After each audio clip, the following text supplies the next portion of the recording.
हमें सीनियर सियासतदान फैसल वावडा साहब ने ज्वाइन किया, उनसे बात करेंगे। सेनेटर फैसल वावडा साहब, शुक्रिया आपके वक्त के लिए। आप किस तरह से इस फैसले को देख रहे हैं? कुछ तजियाकारों की ये राय है कि ये फैसला मुतनाज़ है।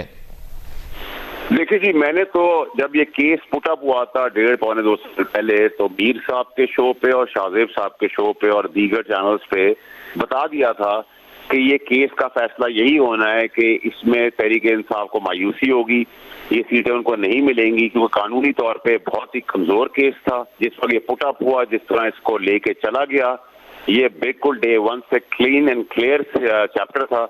और कानूनी कार्रवाई होते हुए सुप्रीम कोर्ट ने एक लीगली सारी चीजें एग्जॉस्ट होने के बाद एक फैसला दिया है जो कानूनी तौर पर राइटफुल था। और ये जो मीर साहब कह रहे थे कि इसके अंदर बहुत सारे फैक्टर्स थे, उसमें जो मेजर फैक्टर ये था कि डे 1 से जिस हील उज्जत से केस पीटीआई लेके गई थी और जितनी इसके अंदर लीगली खामियां थी, एक लेमन टर्म में भी सबको पता था क्या होना है। तो मेरे लिए कोई सरप्राइज नहीं है। मैं तो 26वीं तरमीम पे भी बड़ा क्लियर था, 27वीं जो आएगी उस पर भी बड़ा क्लियर हूँ। पहले भी लेजिस्लेशन होनी थी, लेजिस्लेटर ने करनी थी, वो कर चुके, आगे भी करेंगे, अब बाय फार करेंगे। और जहां तक वो मायूस हैं या वो ड्रामेबाजी कर रहे हैं, वो जो चाहते थे उस हिसाब से तहरीक इंसाफ वाले उन्होंने कामयाबी हासिल की कि इसको गाड़ दिया अपनी सियासत को। लड़ाई मार धाड़ गालम गलोच जलाओ घेराव की इमरान खान साहब को पीटीआई वाले जेल में रखने में कामयाब हो गए हैं, क्योंकि उनको पता है वो अगर बाहर आ गए मफरूजे के तौर पे तो ये सब शक्लें नजर नहीं आएंगी। तो ये कोई नई चीज नहीं है, हम सबको ये डे 1 से सारी क्लैरिटी थी, लीगली भी क्लियर थे, मॉरली भी क्लियर थे, क्या कहते हैं डेमोक्रेटिकली भी क्लियर थे। तो अब गवर्नमेंट को परफॉर्म करना चाहिए इतनी सारी कामयाबियों के बाद। और तहरीक इंसाफ के लिए तो ये बहुत ही भरपूर तौर पे एक बहुत ही डिसअपॉइंटिंग डे फ्रॉम डे 1 था। ये सब मेकअप है, आई वॉश है जो वो दिखा रहे हैं। और वो कह रहे हैं हम एहतजाज करेंगे। मैं आपके तवज्जो से बताना चाहता हूँ, किसी का बाप भी पाकिस्तान में एहतजाज नहीं कर सकता। एहतजाज वाला कहानी इज ऑल ओवर।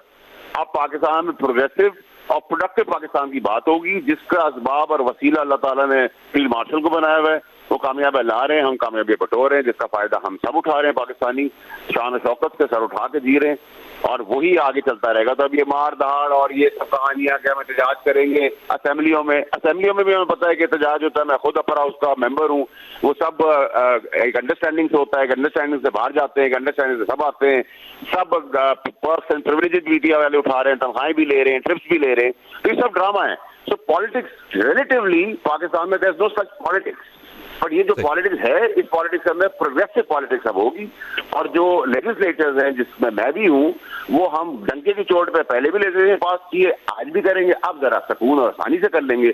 आप उसके लिए हम प्यार करें, लिटाएं, बिठाएं, कॉफी पिलाएं, गले मिलें, लेजिस्लेशन होती रहेगी। जिस जगह पाकिस्तान के लिए रुकावट आएगी वो हम सारे हटा दें। लेकिन फैसल वावडा साहब, ये भी एक सवाल है कि मखसूस नशिस्तों पर आने वाले अरकान आपके ख्याल में अपना नैरेटिव सेल कर सकेंगे, या वो अपना नैरेटिव कैसे सेल करेंगे? ये सवाल। देखिए, ये तो आपका बहुत ही टेक्निकल सवाल है और बहुत ही बैलेंस और बड़ा जबरदस्त सवाल है। नैरेटिव ही तो नहीं है। जो जिनका काम है नैरेटिव बिल्ड करना, वो तो नैरेटिव वाइज तो वो जीरो है।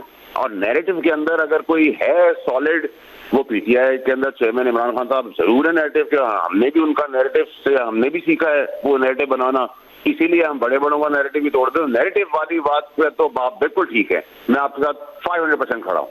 बट ठीक है, अब नैरेटिव हो ना हो, बट अब सियासत यही है, अब इसी में सबको गुजारा करना है। सही। और फैसल वावडा साहब, क्या आपके लिए ये हैरान कुन नहीं है, या आपकी इस पर क्या राय है कि 8 जजेस का फैसला 7 जजेस ने अंडू किया है? देखिए जी, मैं आपको बताऊं कि उस वक्त फैक्टर्स कुछ और थे जब डू हुआ था, आज फैक्टर्स कुछ और हैं जब अंडू हुआ है। तो ये फैक्टर्स वर्सेस फैक्टर है। लेकिन अगर आप मुझसे बात करें लीगली, पिछली बार जो डिसीजन आए थे, I don't say it, but उसके अंदर लीगल साइड कम थी। इस बार जो फैसला है उसमें लीगल साइड भरपूर तरीके से शामिल है। और लीगल फॉर्मेलिटीज के तहत आगे भी जो इलेक्शन कमीशन को पास ऑन किया गया ऑर्डर सुनने के लिए, तो लीगली दिस डिसीजन इज 100% और 99% और 95% legal. Before that whatever the decision was, जो आपने कहा कि डू हुआ था, जो पहले हुआ था, वो उसकी रिक्वायरमेंट्स, और आपको पता है उस वक्त भी सियासी लोगों के अलावा भी सियासत हो रही थी, तो सियासत का हिस्सा था, तो उनको सियासी शिकार भी बना दिया गया। तो let's be very clear and honest and straight. अब बड़ी ब्लंटली और बोल्ड पॉलिटिक्स है, इसको एक्सेप्ट कर लें। अब ज्यादा जमहूरी बनने की जरूरत नहीं है, ज्यादा मजबूरी वाली करने की जरूरत नहीं, लपेट पपेट के बात ना करें। जो बात है आप सीधी सीधी सब करें, खुल के बात करें, जैसे मैं कर रहा हूँ, करता आया हूँ, करता रहूंगा। सही। बहुत बहुत शुक्रिया आपका सेनेटर फैसल वावडा साहब।